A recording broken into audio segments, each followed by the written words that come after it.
নমস্কার প্রিয় দর্শক বন্ধু, পশ্চিমবঙ্গের বাসিন্দাদের জন্য সুখবর। মাননীয় প্রধানমন্ত্রী নরেন্দ্র মোদী পশ্চিমবঙ্গের বাসিন্দাদের জন্য 5,200 কোটি টাকার প্রকল্পের উপহার দেবেন। আসুন আমরা ভিডিওর মাধ্যমে দেখে নেব যে কী প্রকল্পের ঘোষণা করবেন। তার আগে আপনারা অবশ্যই আমার চ্যানেলটি সাবস্ক্রাইব করবেন এবং সবার আগে ভিডিও নোটিফিকেশান পাওয়ার জন্য সামনের যে বেল আইকন আছে সেখানে প্রেস করে নোটিফিকেশান অল করে রাখবেন এবং ভিডিওর সাথে লাইক কমেন্ট শেয়ার করবেন।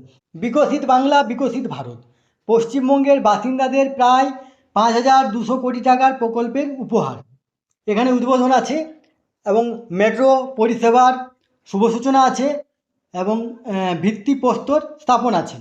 দেখুন উল্লেখযোগ্য বৈশিষ্ট্য এবং সুবিধাসমূহ যেগুলি মেট্রো প্রকল্প সেগুলি দেখুন এখানে। গ্রিন লাইন সম্প্রসারণ, যেটা শিয়ালদহ থেকে এসপ্ল্যানেড, দৈর্ঘ্য 2.45 কিমি, খরচ হবে 1,185 কোটি টাকা।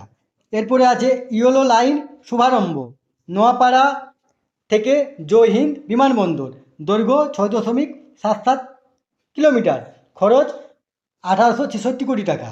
এরপর দেখুন অরেঞ্জ লাইন সম্প্রসারণ, বেলেঘাটা থেকে হেমন্ত মুখোপাধ্যায়, দৈর্ঘ্য 4.39 কিলোমিটার, খরচ হবে 875 কোটি টাকা।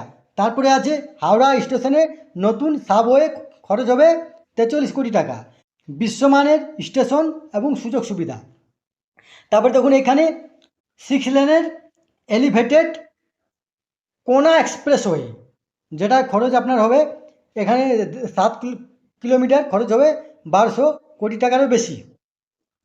এই তথ্যটি আপনার সাথে শেয়ার করলাম। সুস্থ থাকবেন, ভালো থাকবেন, ধন্যবাদ।